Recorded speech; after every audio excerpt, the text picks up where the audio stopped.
But what we're teaching you to do is be humble in the face of conflict as a feature of human existence, not a bug. It's what it is to be alive. We'll meet each other with conflict. How do we enact ways of meeting that? And how can we become students of that for the betterment of ourselves and each other for the rest of our lives? We've got to find ways that are constantly about deepening our ability to drop what has not worked and to really seize upon what does. It's about opening up more and more of my heart. And I love feeling joyful connection with other people. I'm going to be leaning more toward trying to find ways, and I have been in my work, to bring in what we can feel in our bodies about what works to connect us rather than to divide us, and to drop more and more of what doesn't. That's real change, but it's a little bit disruptive because that's not what we have organized all these great, powerful institutions to orient to yet.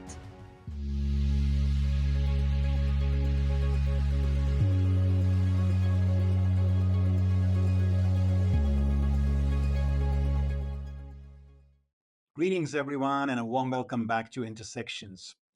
Our quest here is, after all, to unify, to dissolve boundaries, to explore the highest in human potential, individually as well as societally, collectively, and so. On that note, I am taking great joy today in introducing a guest who has both made some really powerful strides in our own life journey towards this capacity to dissolve boundaries, as well as played and is playing a critical role in helping humanity take and advance, through some major strides as well in her professional life. So our guest for today is Rhonda Magee. She is a professor of law at the University of San Francisco. She is an internationally recognized mindfulness teacher and an acclaimed author and keynote speaker. She's having studied mindfulness and the underlying origins of that in Buddhism and the potential benefits that it can offer and applications over a course of 20 years. Rhonda's work has been focused on integrating this practice into higher education, into law, into activism and social change work, into personal and collective healing, and into leadership. She's the author of The Inner Work of Racial Justice and has written extensively on how mindfulness can support engagement in the world in the face of multitude interlocking challenges, including things like climate change and migration and war and political polarization. Along the way, she's become a sought after keynote speaker, has been inspiring many to explore that integration of socially engaged mindfulness in research and the applications of that into schools, into workplaces, into communities, and beyond. I love that sort of fusion between the inner work and its outer purpose. She's also serving on the board of the University of Massachusetts School of Medicine's Center for Mindfulness and is on the steering committee of the Mind and Life Institute. Great pleasure to have you with us today, Rhonda. Thank you for joining us. Thank you. Thank you so much. And I'm hearing that bio, I'm realizing I need to revise it just a little bit. Just to say, I've, with great love, transitioned off of the steering committee for Mind and Life and transitioned onto the board of advisors of another organization, kind of adjacent and similarly aspirationally conceived. It's the University of Virginia's Contemplative Sciences Center, which is a new mindfulness contemplative sciences organization and really hub for catalyzing research and application, right, in the face of all of these challenges. And I came to the United States in 1988 after having just graduated from college. And, it was the allure of, higher education in America, the mystique and magic of these institutions that, foster just so much intellectual ferment and really support you in your quest to learn and discover and do research and teach and all of those good things. And yet, over the course of time, I would offer you, Rhonda, that like what I realized is that it wasn't clear to me that the most storied institutions, let's say as they say, like the top 20 or the Ivy Leagues or whatever, that the communities and students who were there, who came out of there, were any lastingly happier and or any more virtuous than those who may have come from lesser perhaps named institutions or maybe had never made it to college. And of course, at the very bottom of the pyramid, painfully so, you have some of us who are stricken by, all kinds of challenges of not even having access to literacy, or, just kind of like basic amenities in life and all that. So, and so let's not, kind of compare it to that community, but, whose pain, suffering, deprivation needs to be immediately alleviated. But if you take kind of just like normal kind of happenstance, folks who, may go to high school and do nothing more, or go to a certain college, it wasn't clear to me that the way we do the rank ordering is anyway has to do with producing people of nobility and character. I hear in your observation there something that resonates very deeply with my own. And also, just to say, we're kind of the same generational cohort. I graduated from the University of Virginia's undergraduate program in 1989. In India, the program that I went to was a 3-year bachelor's degree program. Oh, So we are like precisely the same. it's beautiful. Beautiful. Yeah. And I stayed at UVA for finishing a graduate degree in sociology, and was trying to decide between PhD and law. I knew I wanted to teach. I was studying how people resolve conflict, and I ended up discerning maybe the possible benefits of a law degree to enable me to teach either in law school context or in a graduate program in sociology. So I ended up going into law school, and here we are in a way. So yeah, connecting the dots back to this move that you made towards being an advisor to this new initiative, or I guess this initiative at UVA, that at least the first time that I'm hearing of it. I don't know, is it quite recent, or has it been there for a while, or? It's been kind of slowly building, probably for between 7 and 10 years, I've seen. and it's having its kind of grand opening next year, having raised $100 million and done all this stuff. So it's actually, it has a new, it's like actually opening its physical doors to a new building and a newly constituted, really focused and purposeful center starting now. But it's sort of been building to now slowly. Okay, lovely. But I'm just cheering on any or all of these kinds of university initiatives to embrace these kinds of deeper capacities, right? In the human condition, and study them and support them and encourage them. So that's beautiful. But coming back to your life path, early on, after your law degree, you become an insurance lawyer, if I am correct. Absolutely. Representing a little company called AIG and, Oh, a State Farm, such companies. Yes, I did. I came to California. Really, my heart was drawn to California, and so I kind of had, sort of to settle into a job that would help me pay my law school bills and so on and so forth. And it was the job that I got. It wasn't the job that I imagined I would be doing. But it really helped pave the way, because if you had looked at my CV or my resume before I took that job, it was very oriented toward public interest and social justice and looking at the history of race and racism. And I'd written in that area. And so, in a way, doing this work at a sort of a corporate civil law environment helped to round out a little bit the sorts of things that I had actual experience with.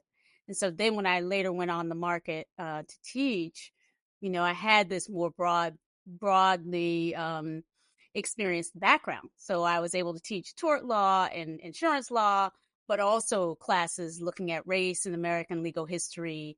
And then from there to cultivate this sense of, how to bring an inner dimension to all of those different fields. yeah. So besides the synchronicity of our sort of journey through life up until college and the time we are graduating, I see this other sort of theme common between us. You pursue your law degree, I pursue my analytics PhD, kind of like wanting to extend my love for mathematics a few more years. In a business school, you go on to, practicing insurance law for a while, and I go on to working in McKinsey, coming to California and doing a startup. But then both of us feel this pull towards wanting to reconnect with academia and be involved in that ferment of teaching. What is Yes. it that sort of drew you to that? That's such an interesting question. I mean, again, I think I always had a sense that amongst the professional doors that seemed available, teaching would be one that I'd want to eventually go through. I kind of, knew going into law that really I wanted to teach. So I practiced law for about 4 years, and wasn't sure how I would get into teaching. So I kind of paused and was looking at different avenues and looking at starting up some sort of a business that would allow me to write a little bit and be engaged. I was really looking to start a magazine for women lawyers and wanting to talk to women who were out there practicing and seeing what, that was the sociological lens also coming in a little bit, wanting to really have a finger on the pulse of what people in the profession might have experiences somewhat similar to mine, but also somewhat different, what they might be dealing with. So I explore a few different things, not sure exactly how to get into academia, but I always knew, again, from amongst the options that seemed available to a person like me, I'd love to have at least the opportunity to go into university teaching. And so I kind of had my radar out for, opportunities, and met someone who happened to have just started teaching at the University of San Francisco. And that just opened the door. I really believe in kind of having a clear sense of what we care about and what our values are. And I really believe in the power of that clarity to help present opportunities that, if we're paying close attention, can lead us to the next right step for us. And I feel like coming to USF was really enabled by that kind of clarity. There's a theme emerging in what you just shared around not getting too beholden to the pre-existing structures in society. That this is what you do, and then this is what you do, and then this is what you do. And maybe that's what 80% of people have done, or 90%, but there's still the 10 or 20% plowing their own path, finding kind of like their own meaning and their own passage, towards whatever it is they want to manifest, and going through discovery and unfoldment, and not feeling too restricted by, like, you need this kind of resume or that kind of resume. Absolutely. And also, I mean, thank you for reflecting it back in that way, because as I hear you describing in that way, it's sort of, we recognize we live in a world. Like, it's like, I actually think I had some aspirations to probably do this kind of work that I'm doing right now, even as a young girl. But I also realized, I needed to pay my rent. I needed to pay down my loans. I needed a sort of path, through the thicket that I wasn't completely creating out of whole cloth. So, I kind of went down this, what looks like a fairly traditional path into law, into academia. But I had a feeling from from somewhere deep beyond this body, I think, that there was a, bigger sort of conversation and project, in a way, something more to be done in this life than was necessarily already constructed. Wow, that's really powerful. I mean, I've been investigating a little bit, sort of what's the most reliable resource that you and I and all us can claim to have access to for truth seeking in the world. And we can look at science and the discipline of sort of a logical, rational, fact-based mind, and then you find that that has its limits, and then we can look at culture and religion, and then you worry about, like, yeah, but am I just blindly just following somebody's interpretation, and who knows what was the true essence of what that prophet was saying, like thousands of years ago, something relative to what has been, over time, transmitted through interpreters, and of that message and all. I mean, it's just whichever way you look at it, there are always pitfalls and limits, but there is this other resource which lies at the very center of our being. And I think you're sharing that with us, that in your life, that has been a resource you've turned to in certain, yeah, moments of like critical choice making. Yes, I really, and at this moment, I mean, at this point, I having reflected on this path that has led me to this point, in relationships with others, having taught thousands of people. I used to believe everyone had this particular, I'm not, I guess what I'm trying to say is, I'm not entirely sure that absolutely everybody has sort of an innate sense driving or underlying their experience that is a kind of a reliable touchstone to something more, right? What might be called the sort of mystical window. I'm not sure. I kind of have always believed that everyone does, but at the same time, I don't know what anybody else, I literally can't say what anyone else is really experiencing and perceiving on this path.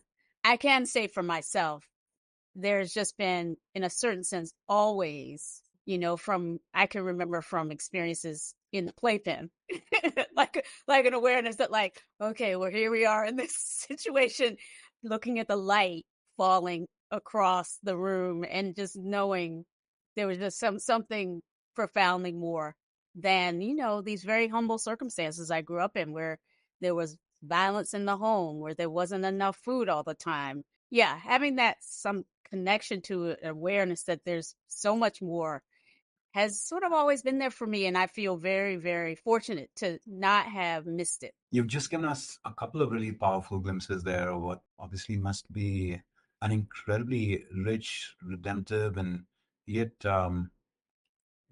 burdensome sort of early experience in life. I'm reminded a little bit of, one person I'm a big fan of, who lived in the first half and a little bit in the second half of the 20th century, Jacques Lucien. There's a Frenchman. And he became blind very early in his life as a boy with an accident. And then he reflects on how he, over time, started to discover guidance from within, a light from within. And he says on the days that he would be caring about others and he would be calm and he would put his own ego aside, this light was like there, right there, shining through, and it would guide him. And he said on the days when he was, more just invested in himself or, getting angry or judgmental or something, this light would just go away and he would be consumed with darkness. And he said it was kind of like, I didn't need any training on, virtue or character because I had this like traffic light signal right within me. And that's from a very young age. He grows up to sort of fight in the French resistance against the Nazi army as it's coming in and taking over France, and then he goes to a concentration camp. He survives that, and he ultimately comes to America. And guess what? He becomes a college professor. And he talks about how he says, like, people think like, it's a disadvantage because I can't see. And so apparently like students might be doing like taking advantage of it in the classroom with me not being able to see. But like, I don't see it that way at all because like the core connection between the professor and the students has to be like energy. It's not just like what people are saying or from the outside. And I can sense the consciousness, the energy in the room, and whether whatever. Anyways, so it's beautiful. So, but coming back, Rhonda, to your journey, I think this would be a really beautiful lesson for us if you could share a little bit more, whatever you're comfortable with, about how there were kind of like difficult, messy, imperfect conditions it sounded like you were experiencing in your early life, but also yet something that you were able to find within. Well, thank you so much for asking about this. I will just preface it by saying I do think we are all in our very different and unique and particular ways know something about suffering and challenge. And I do think it's unique, and I don't mean to say it's all 100% equivalent.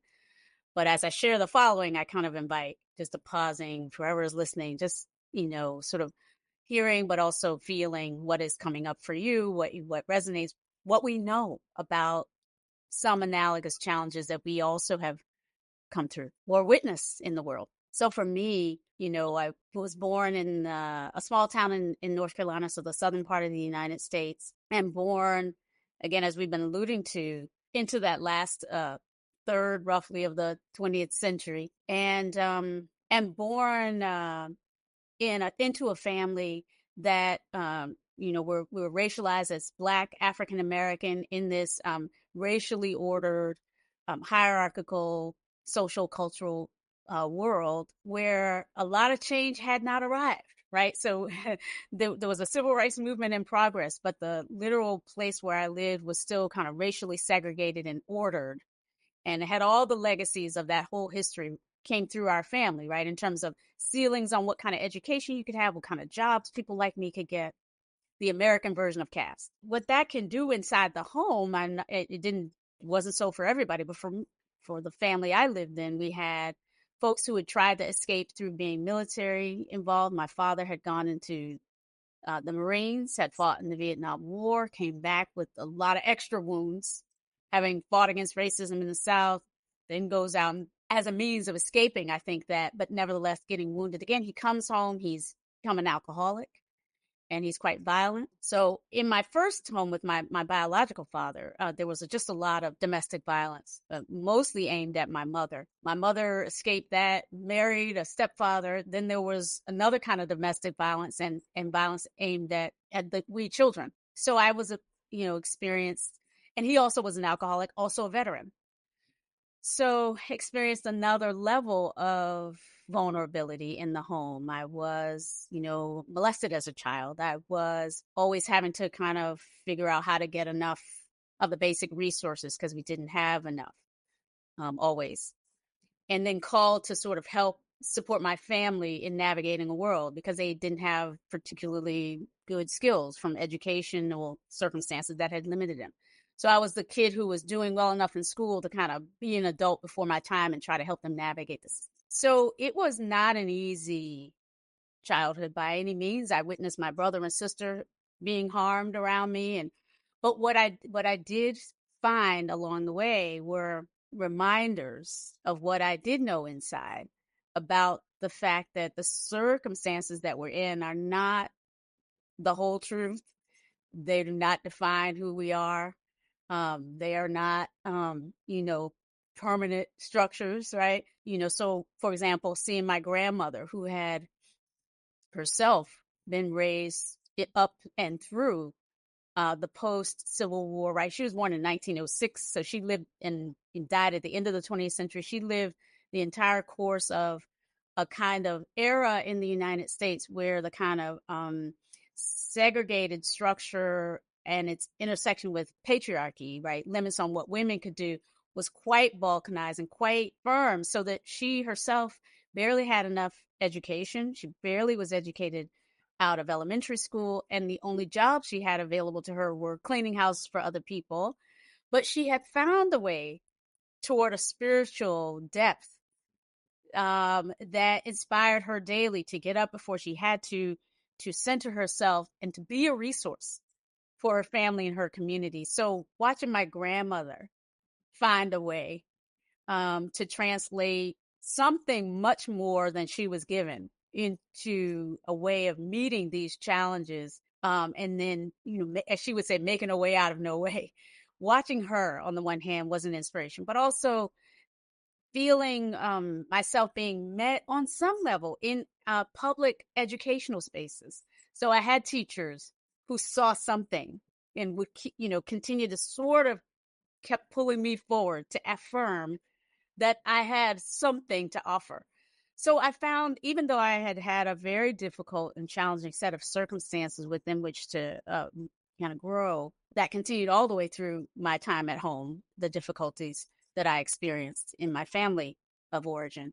I also had this innate sense that there was more, and I saw enough support outside of myself to kind of keep me orienting toward the possible.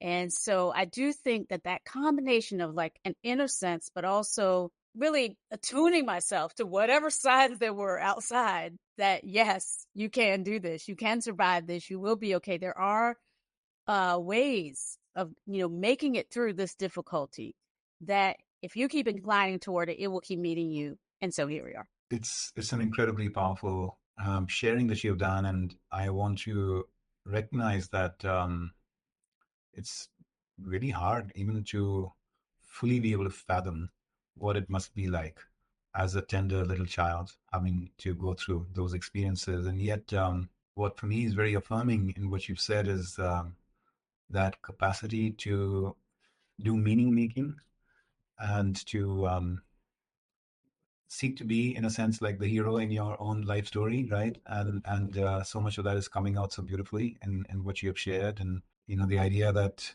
yeah, there are so many things we don't control in our outer environment, so many things that will never be perfect in the outer world, much as we quest to make it more perfect. And yet there are points of access, resources, supporting forces, individuals, moments, gestures from the outside, as well as then these capacities from the inside, right? That Yeah. you were able to observe. And what did you say? You said something like, I wanted to always orient myself towards the possibilities. Right. Even in the midst of clear structures, right? That were barriers. And even with some heartbreak around the fact that I could see many people around me who had a lot of, talent and, sort of brilliant, sort of capacity falling by the wayside. I could see that. So even in the face of that, to kind of just keep, for me, I feel fortunate that somehow I was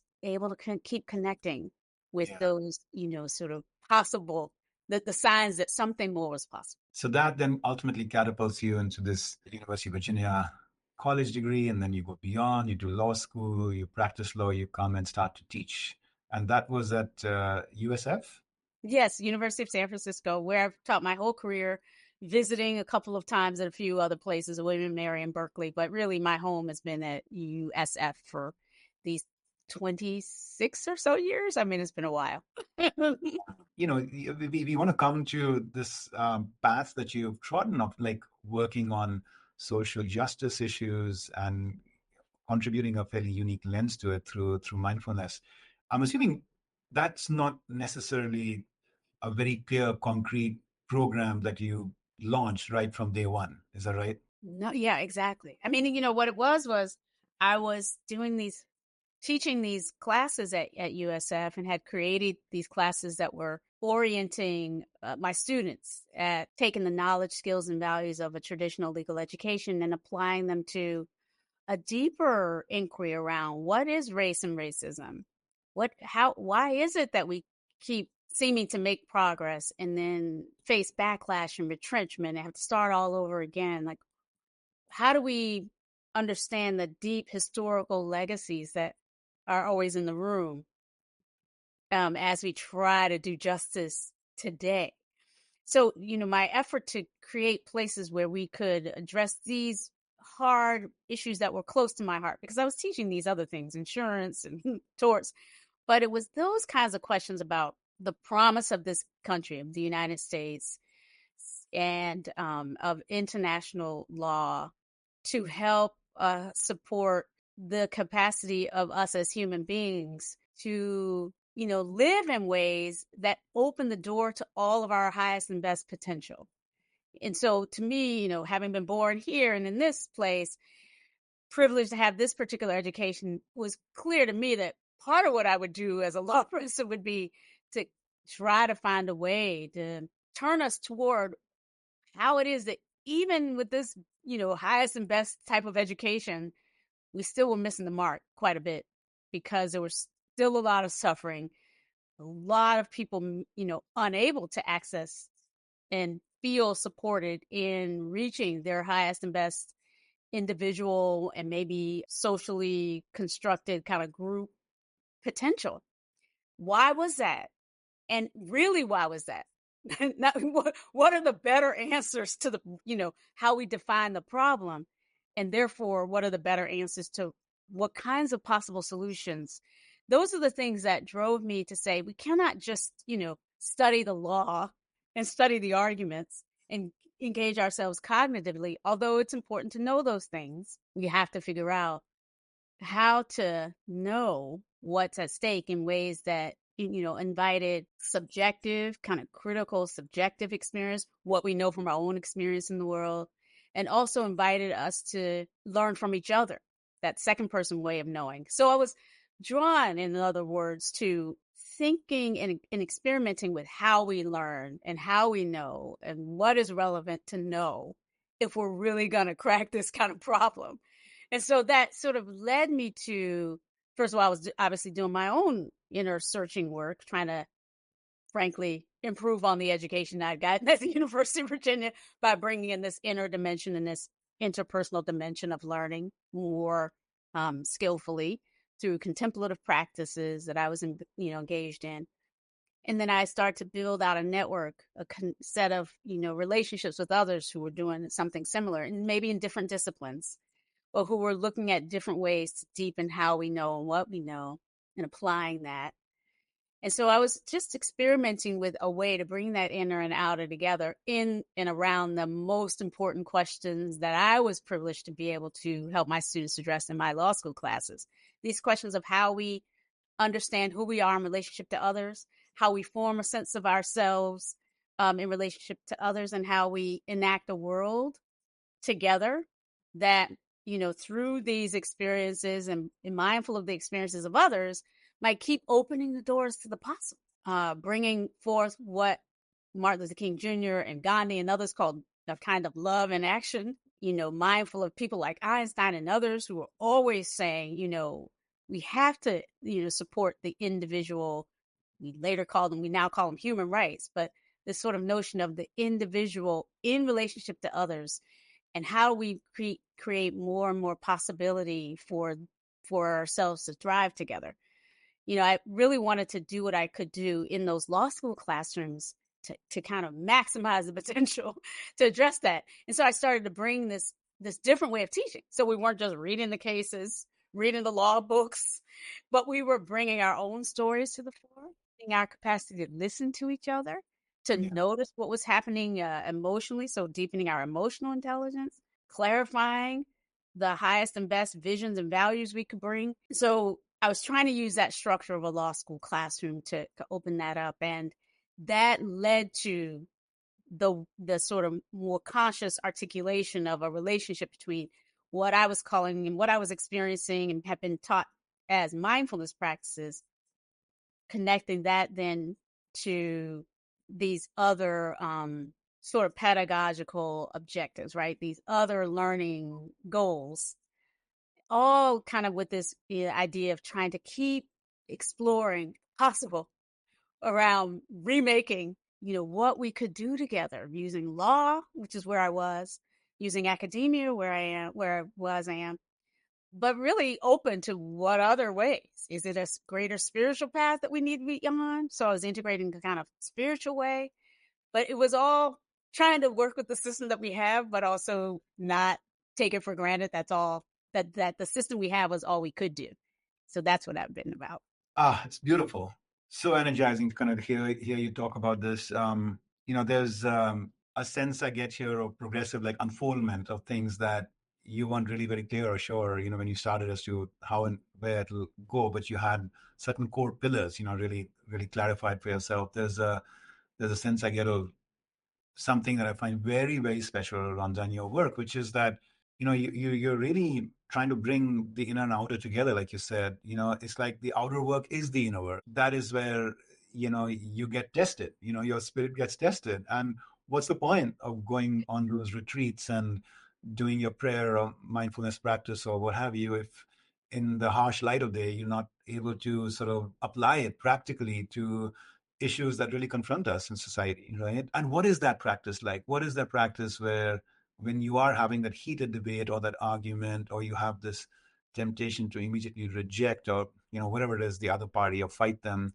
that you can hold back on that instinct and kind of mindfully come to a different level of awareness, attunement, consciousness, capacity, and all of that, right? I mean, that's what I see in your path, in your teaching, in your work, which is beautiful.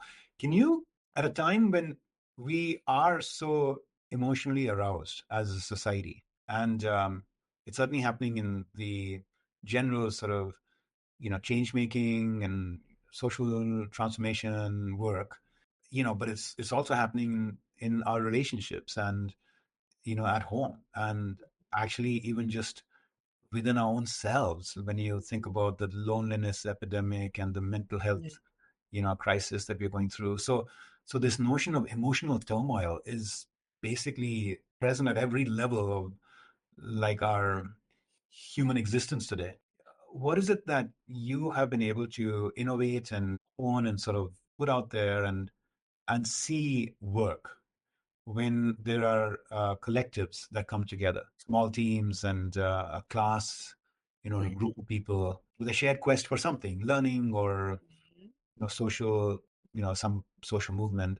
What are some practices that you found that can be like ritualized, in that community, so that yeah, once they do and it takes root, it kind of lifts their outer game to another level. Wow. Well, thank you. That's a beautiful, beautiful question. And I will say I'm a work in progress around discerning just the kinds of practices that avail this kind of more more embedded sense of how we move through these difficulties together. So I am learning some things and seeing some things, but I'm also a work in progress with this. So I'm thinking about, I have two grounds of experimentation right now. I have an online course that I'm doing, and I have a course here at the university that I'm engaged with. So I'm working with law students, but I'm also working with a kind of an intergenerational year-long cohort of folks, a group of folks who've committed to a year of practice. And I'm naming that because I think, so in one case, it's like a multi-week course where I get to experiment with some of the ways that practices and inquiry and relationship building together, I think, can help make some inroads. Again, some humility around this, some inroads into meeting the dynamics that you're naming more skillfully, and embedding a way of doing that. So the one place, the law school classroom, just a few, in the grand scheme of things, really just a few weeks. But we take roughly the ordinary semester's length time of engagement, 14 weeks. We kind of condense it because we do a day-long retreat in the middle of that, which we've just recently done. And so we bank some hours that way, and we end up ending a little bit shorter than a normal 14-week session because of that. But that's on the one hand. And then on the other, this year-long inquiry, we meet just once a month, several hours a month, and then with resources to support inquiry and practice commitments through in the between sessions. So in this way, I'm experimenting with two different, and then of course there are others, the episodic 1 hour presentation here or there, hearing a little bit of feedback from folks. And obviously my book is an intervention, so what I believe I'm seeing is that, so number one, personal commitments really are important. Personal commitments to practices that help us clarify our values, our intentions, the ethical commitments underlying what we do. Very important. Often skittering off of the conversation, like it's hard to keep the the ethical commitments in the conversation for a variety of reasons.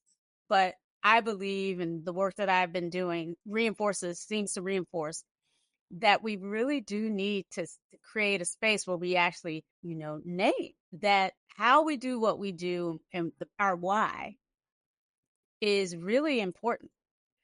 So a foundation in a conversation around ethics, how and also sort of in tandem with that, a commitment to practices that unveil for us a sort of almost organic ethics of how we live together in ways that support all of us in thriving. So it's both the conversation and the kind of making intentional and an ethical commitment as part of what we do, but also a commitment to the practices so that we begin to evolve an understanding of how we move through the world matters, how it is that our own way of being with each other is its own teacher about ethics. Like, and what we experience in the world is constantly teaching us where we suffer, where others suffer, how we can choose to respond to all of that rather than just be an automatic reactivity. So I do believe that it's that combination of having some kind of a framework where you can point to what we are committed to, and then also having practices that on a personal and interpersonal, right? These classrooms matter, I think. It matters that we come together as opposed to just trying to do everything separately on these devices. But having the practices, having the commitments together, not only on our own, but both and having some time. I believe that what we're seeking to become more capable of within ourselves and together, I come back to a kind of humility around the challenge of disrupting the dynamics that we're in. And I do believe that, of course, we're always already in a world that we didn't create, that is impinging upon us, driving us in ways. And here I have to talk about, again, I'm raising this device, right? We are in a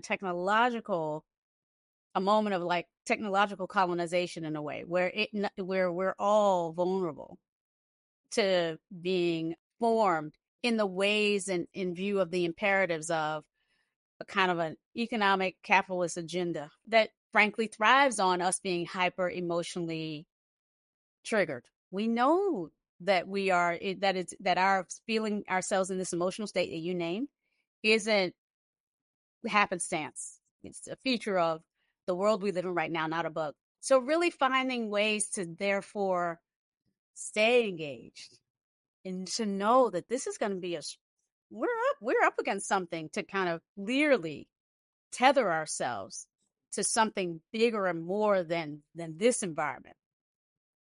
It will take I think the rest of our lives. I don't know, maybe I'm wrong, maybe something will happen. I'm open to being wrong here. I want to be wrong here. But if the present be any guide, it will take a lifelong commitment to the kinds of intentions and objectives and ethics of non-harming, of inclining toward the possible together, of supporting each other and thriving. It will take a lifelong commitment to those intentions, and then practices to help keep us tethered to those, to the real possibilities, but also barriers, like awareness of what can get in the way, with humility. Like we have to stay in that together. And so, I'm looking at the different ways that combination of commitments, practices, and conditions that support us in learning together can be a feature of our lives. We need each other in this. And I'm working to figure out ways of helping make those circumstances available to more and more people.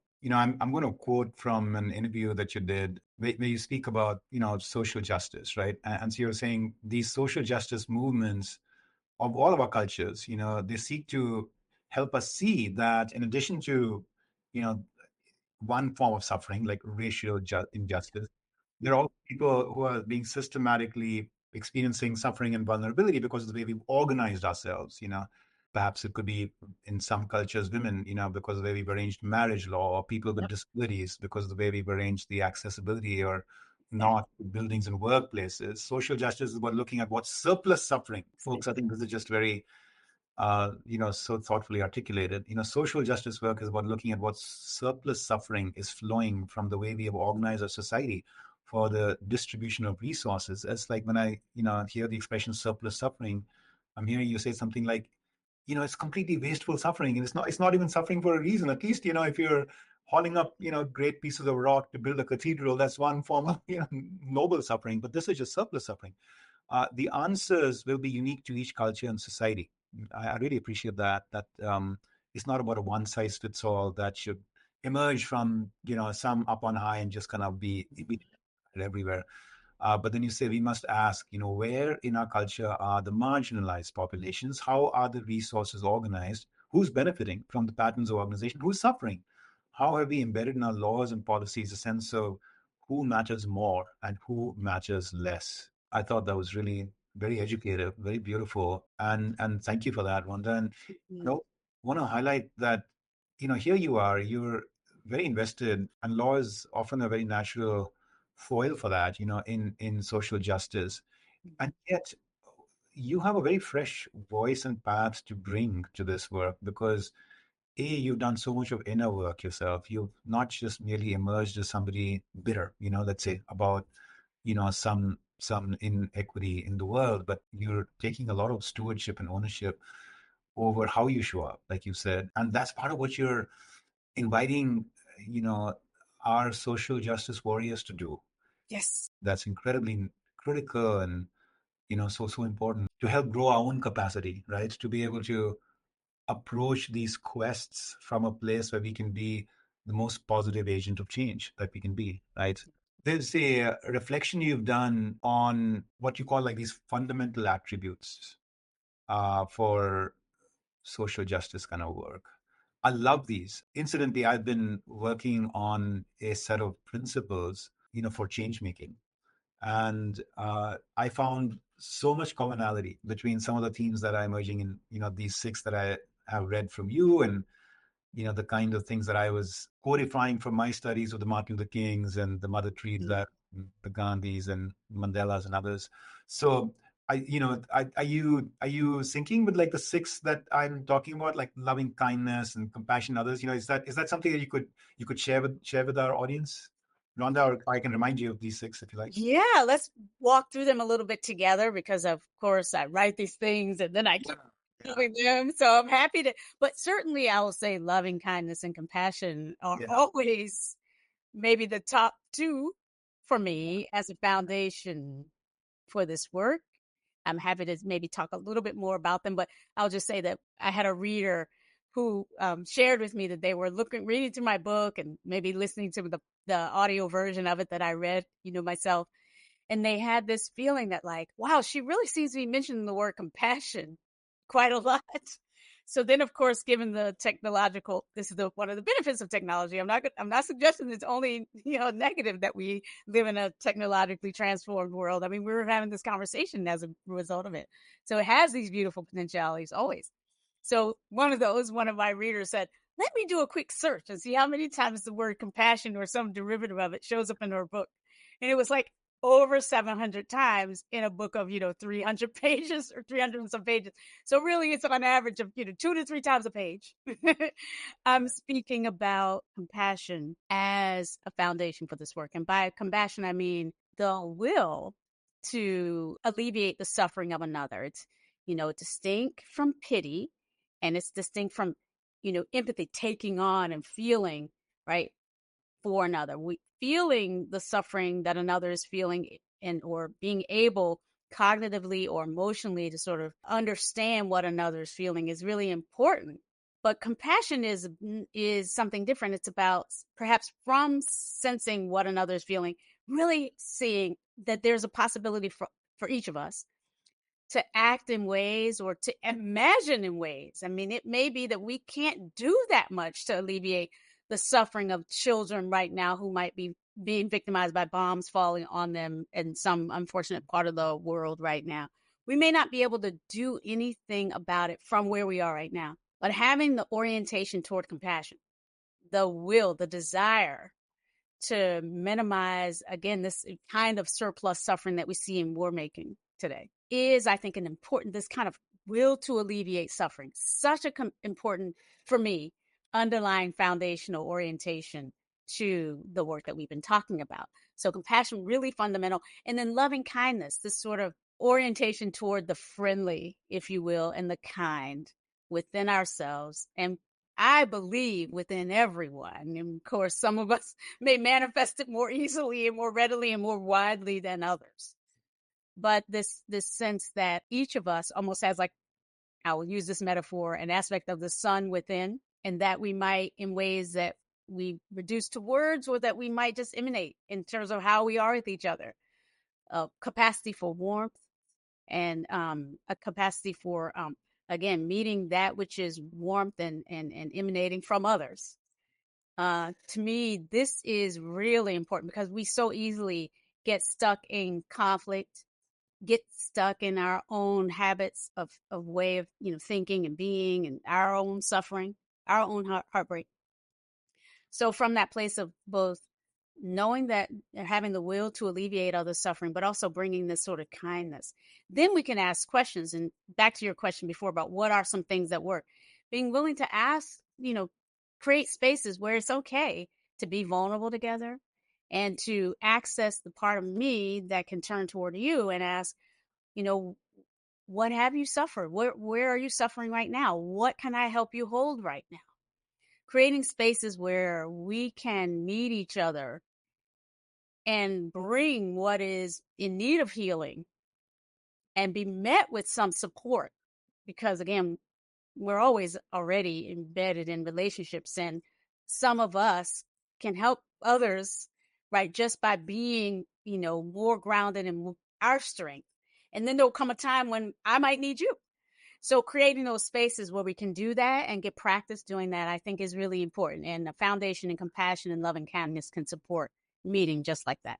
When I look at some of the moments in Gandhi and Martin Luther King and these kind of very instructive sort of lives that relate to loving kindness, that relate to compassion, it's amazing how they were able to apply that. Of course, first and foremost to the very people that they were wanting to serve and support and advance, but also in a sense their opponents, also those who were resisting, their ideas and messages over maybe more powerful in the moment, in the systems and structures than them.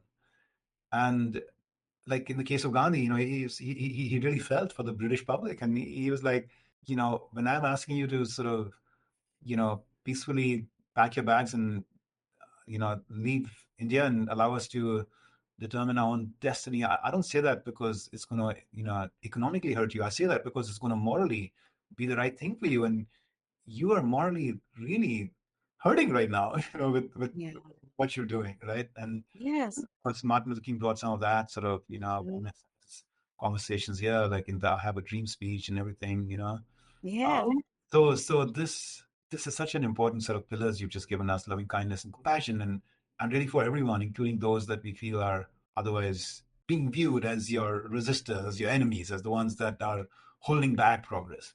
I don't know. What do you think of that? No, I absolutely thank you for bringing that aspect in, because I think it's quite easy for many of us to, maybe we struggle applying loving kindness and compassion even to ourselves, but we can more easily think of applying it or orienting toward people that we, sort of for whom we feel sympathy, for whom we feel an understanding of how and why they are suffering is unfair. But it's not as easy for us to extend that branch of compassion and loving kindness in the direction of those that we see doing harm. Right now, I have to say, I think of those who are wanting to organize might and force, as a means of enacting a sort of structure of social control or power over others.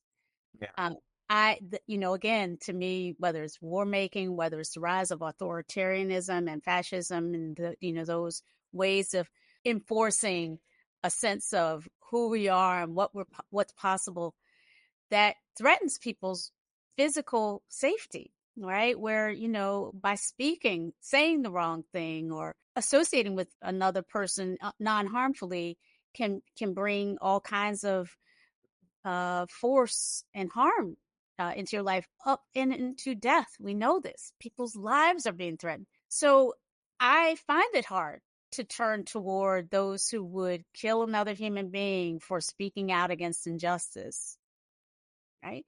To turn toward that kind of tyrant with a view towards imagining a compassionate embrace of that person. But I think it's really important. I mean, it is something I do include in my own practice, because I think, actually, in a way, maybe that's one of the things that we are meant to help ourselves cultivate and others cultivate when we are able to see such suffering in the world. I don't mean to be Pollyanna-ish about this. I don't mean this sort of, bright siderism, this thing, but I do want to say that I always look for what is the lesson. And we are going through an incredibly hard time right now. Many parts of the world are feeling the slowly rising temperature, slowly, maybe boiling temperature of a transformation from more democratically engaged, more human rights oriented ways of organizing our society toward something less than that, something, more rights restricting, something that does feel more threatening to many of us and is more threatening to certain populations that get targeted. So in this time where we're seeing the rise of these kinds of authoritarian types of ways of organizing, and people questioning whether democracy is worth the trouble, if you will. And I mentioned democracy because in my own experience, looking around at the different ways we can organize society, it's not perfect, but it seems like the most consistent with the kind of aspirations that we've been talking about, enabling people to thrive as best we can and have a voice, etc. Democracies are messy, right, to speak about this, but we know we're in a moment where the alternatives are gaining traction in certain areas. And so when I see all of that, I see organized systemic suffering, surplus suffering on the rise. And I see those who are drawn toward that way as operating out of a certain kind of fear, operating out of a certain kind of existential terror about the uncertainties that are fundamental to being alive as human beings. So from that place of recognizing that all human beings suffer, like the basic existential reality of what it means to be these soft-bellied, carbon-based beings in a world that we didn't entirely create, right? Many of us know what it's like to be afraid and to not know what the future holds. And in that place, any one of us can be, drawn towards somebody who seems to have all the answers, some structure that seems to suggest at least people like me might be protected. I can understand that on a certain level. And that's for me, what these circumstances, at least are inspiring me to seek to do, is to help from my own experience, help me to be able to support others in seeing that's the bait. The bait is you'll be protected from the uncertainties if you just do these things and turn a blind eye to the suffering of these guys, these people. This life is so much bigger and more than that, though. And we already have the blessedness of, I can't even, I don't have words to describe what I see as the abundance that is inherent in just being alive. From that place, fear can be diminished and sort of moderated without having to reach toward practices and policies that will harm other people, that put other people's lives and well-being at risk. So I feel like we are in a time where the practices that we've been talking about almost, if you really get it orient toward this, you can't help but meet that moment where you're tempted to either sort of to close off and say, I'm going to love up and care about these people and not those, or you're at a moment where you're like, I have to find a way to keep expanding.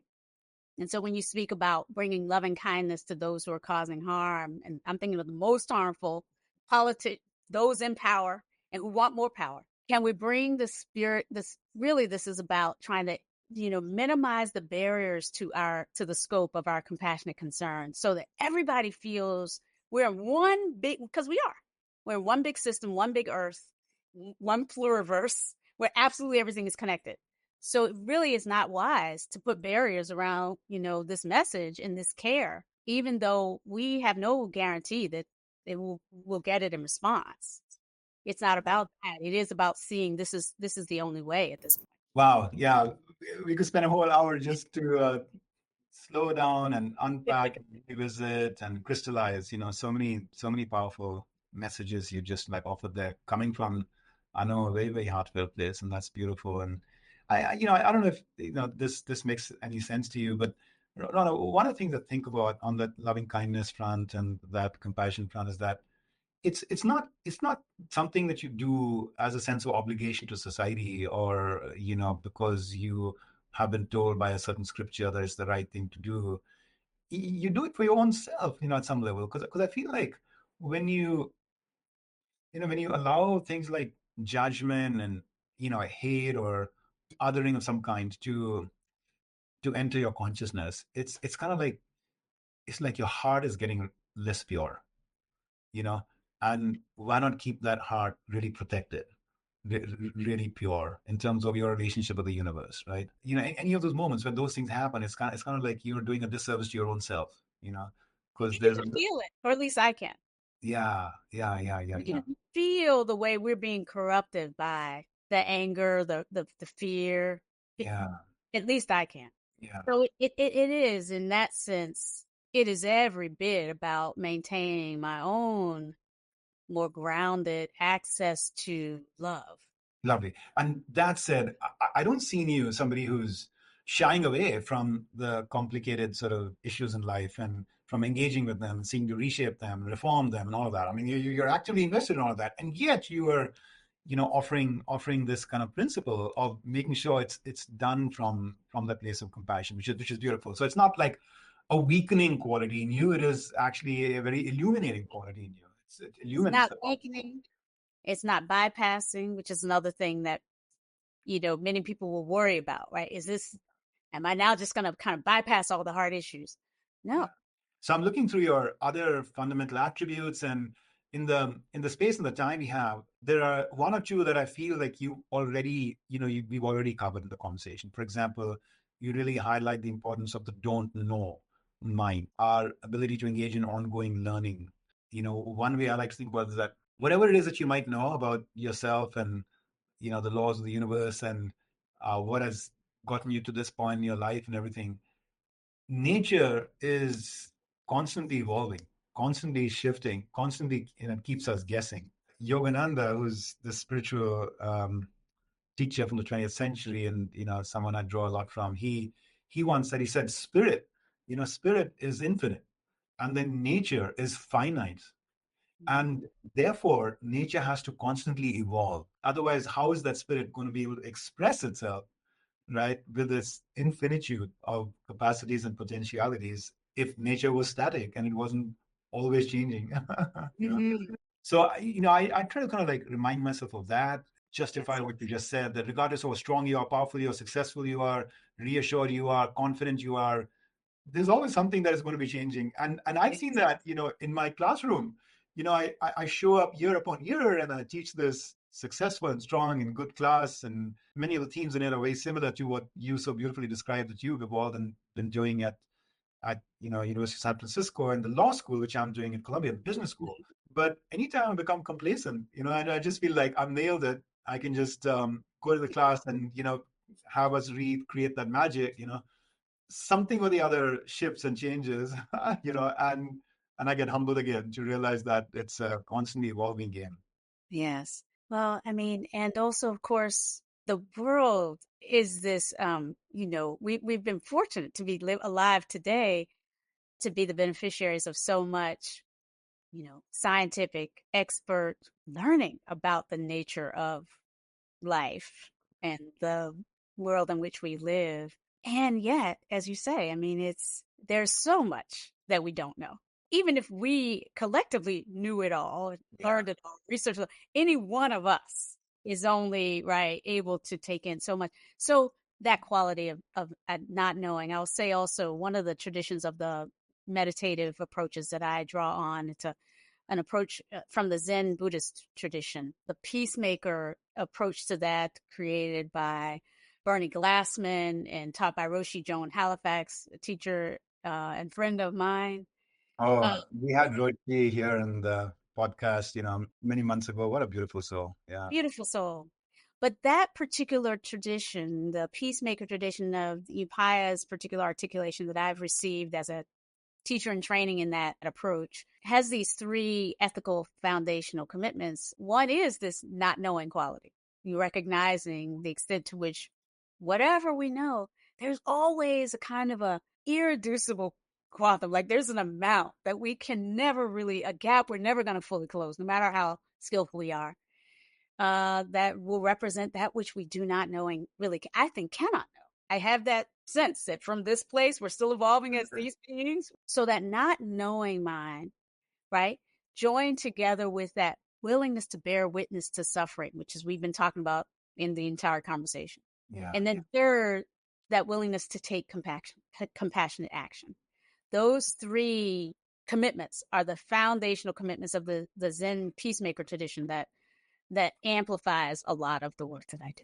The last piece that I want to invite you to highlight for us is around the themes in any of these social justice kind of work around patience and steadfastness. I have also been reflecting on just kind of how critical it is to see change, transformation, social evolution as a continuing sort of quest that humanity's been on for past centuries and is involved with today, and then will probably need to be for many centuries ahead, rather than like it must happen here now and this is the perfect world that I expect needs to be created, and why don't we have it like tomorrow? Mm-hmm. And maybe if we just change who's going to be in Congress to pass this law, or we throw some paint somewhere on an important painting, that we'll get people so roused up that it'll happen. Now, Right. that may not be what they're thinking. They may have a strategic sort of roadmap to the change that many people with such good intentions out there questing for. But I do sense that sometimes that there's a lack of this sort of patience in our world.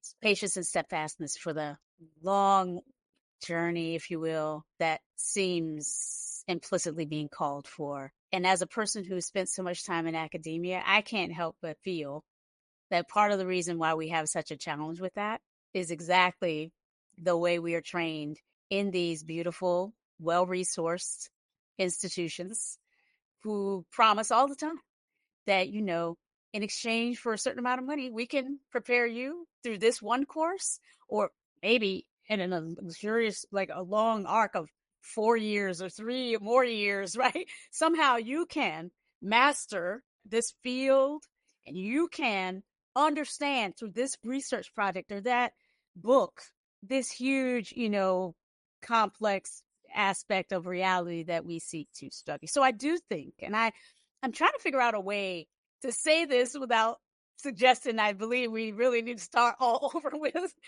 with how we think of education in these times. But I do think part of why we struggle so much with steadfastness and with patience is we're constantly reinforced and rewarded for its opposite. We're constantly reinforced and rewarded for what can you do? What have you done for me this quarter, this week? How do you prove it?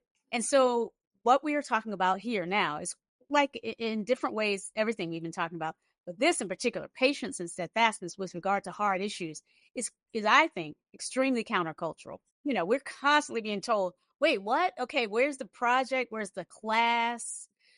What can you show me that proves that this one intervention can do? I mean, this is how all of the systems and structures that we turn toward for helping us credential ourselves for doing things in the world. That is what they run on: long-term patience and humility about being a lifelong. I mean, they you can extricate those values if you try, but they don't lead. We're not leading with when they go to law school, for example. We're not leading with like, well, what we're teaching you to do is be humble in the face of the prevalence of conflict as a feature of human existence, not a bug. Like it's what it is to be alive. We'll meet each other with conflict. How do we enact ways of meeting that? And how can we become students of that for the betterment of ourselves and each other for the rest of our lives? And yet, if we can't develop that kind of commitment, I do think we are going to keep in our efforts to meet these challenges, we're just going to embed in the response, really kind of sophisticated reaction or training. We're going to embed in our answer the seeds of continuing the problem. I do believe that is kind of what we are up against when it comes to the, dominant modalities for addressing social justice issues. We're drawing on all of the power over versus power with dynamics that we've experienced. We're drawing on all the kind of limited approaches to identifying the problem that got us here, to thinking about ourselves and our people that got us here. We've got to find ways that are constantly about deepening our ability to drop what has not worked and to really seize upon what does. And that for me, it's about opening up more and more of my heart. And, I love feeling joyful connection with other people. And whatever's getting in the way of that feels like it needs to be dropped. But, in traditional ways of thinking about problem solving, heartfulness and joyful connection usually don't feature as important dynamics that help us access solutions. And so in the future, I'm going to be leaning more and more toward trying to find ways, and I have been in my work, to bring in what we can feel in our bodies about what works to connect us rather than to divide us, and to drop more and more of what doesn't. And that's change. That's real change, but it's a little bit disruptive because that's not what we have organized all these great, powerful institutions to orient yet. Again, just incredibly deep and rich. So much to take from that.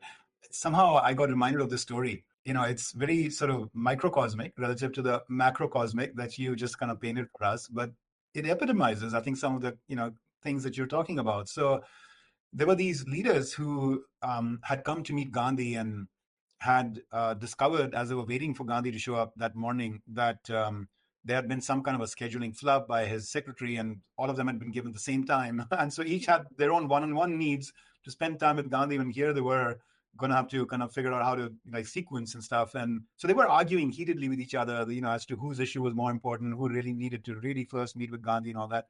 And then Gandhi walks down, and sees them in this, huffing puffing state. And then he just looks around and says, "Hey, we're actually not going to do any meeting right now. I'm going to take a brisk walk, and whoever wants to come with me can come." And so all of them, of course, line up and they're marching there with Gandhi. And he walks so fast. He walks so fast that for most of them, they're not used to, that kind of briskness to their walk. And so they're stumbling, and just kind of awkwardly trying to keep pace with this elderly man, with them.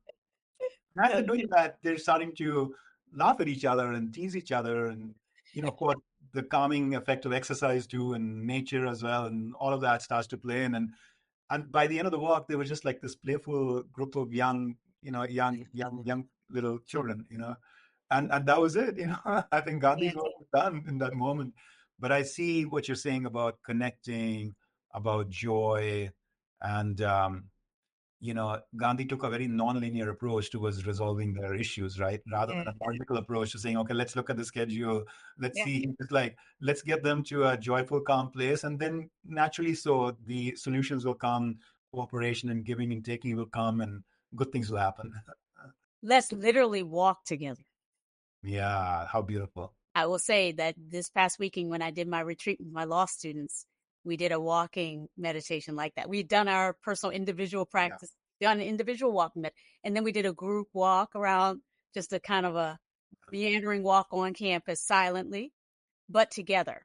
Yeah. There's something quite powerful in that story, and it really resonates with me as an example of the kind of nonlinear, non-obvious Yeah. way of delivering ourselves to kind of a practice, simple practice. I mean, what could be easier than walking together Yeah. that can work a certain kind of reformation of separate minds, separate bodies, separate project, all of the things that we fundamentally have to disrupt if we're Yeah. going to create the new ways of being that we've been describing here. As I try to synthesize like the incredibly rich arc of what we've gone through, there are a couple of themes coming to my mind, and I'll maybe end with this and ask you to kind of like react to this, test these with you. One is this realization that in what you've shared with us, you've really sort of brought to focus how our very basic sort of system of cohabiting and living, which is democracy, is at risk. And you made a very articulate case for the importance of having us be aware of the threats to the system, and find our own loving path towards withstanding those threats, and addressing them.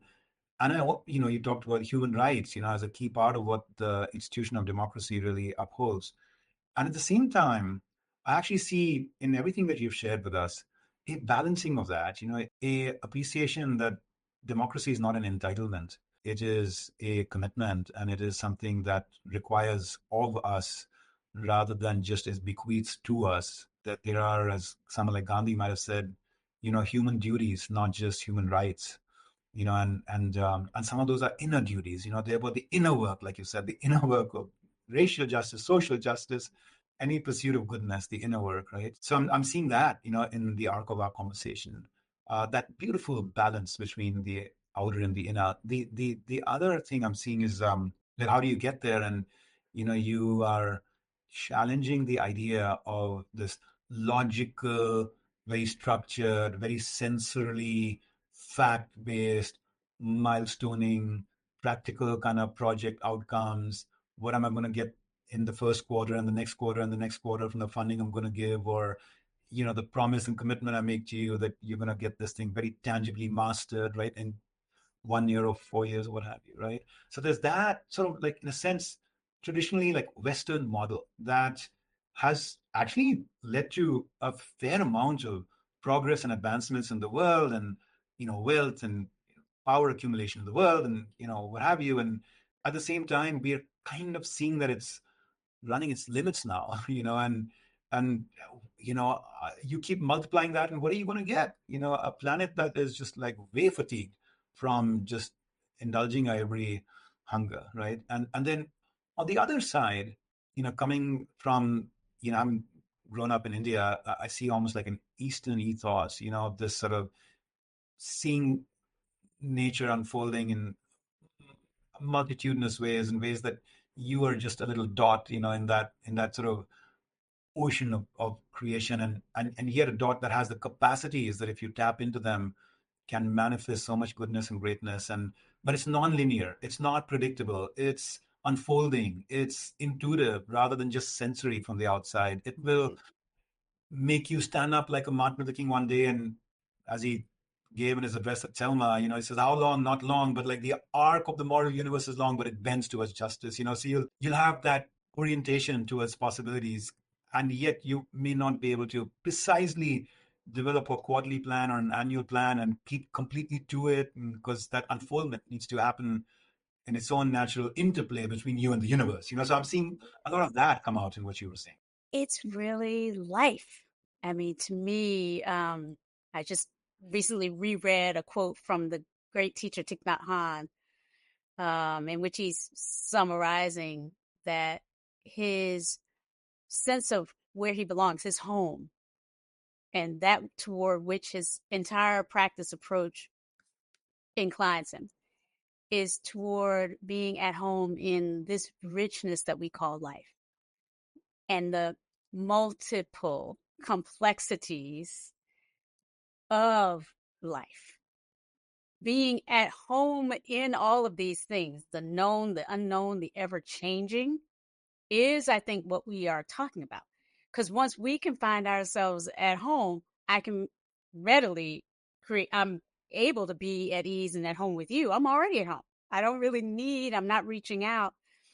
And so, yes, in fact, just as, as I close, to say the effort that I've been making to find ways through law and these other traditional, received disciplines and institutional spaces to, as in some way, create space for the kinds of awakenings, if you will, consciousness shifting that we've been talking about here, and allied with my friends in science and in the different disciplines, right?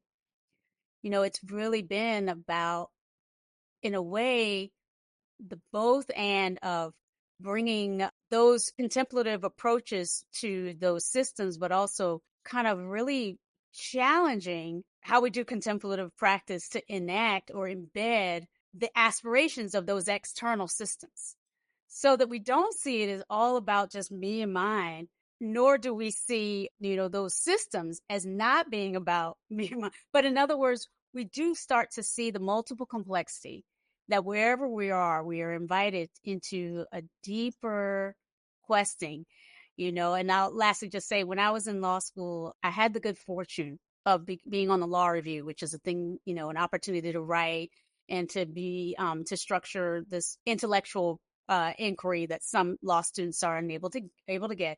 And one of my first projects on law review, reviewing the scholarship of others who wanted to be published at the University of Virginia Law Review, was to review a paper called "The Question That Killed Critical Legal Studies," right? And the question, so there was this effort to reform law from within called critical legal studies, and something called critical race theory grew out of that, but we'll leave that aside for now for another podcast conversation. But the question, right, there was this, so to me, it was opening my, I had not heard about this thing called critical legal studies, and I was so curious, what was the question that killed it? And the question was, what would you put in its place? Which is always the question that change agents are asked, right? If you're going to try and change the system, what would you put in its place?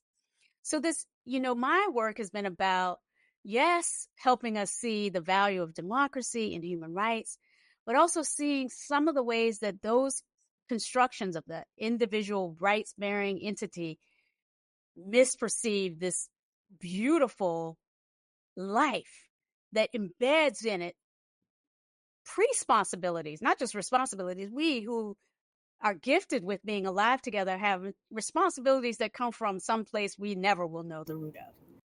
So that engagement with, how do we transform using the highest and best? Yes, human rights, democracy, highest and best, but it could be better. How do we, yes, bringing in contemplative and spiritual practices, but they need to be mindful of these systems that we're up against. So that's the work. And I really honor what I feel is sort of an allyship with you, right? That we, from our very different backgrounds and experiences, see something important about doing just this. And so I'm honored to be in this conversation, and may it continue in ways seen and not seen from here. Yeah, the heart is very full. The heart is very full. Thank you. Thank you so much, Rhonda.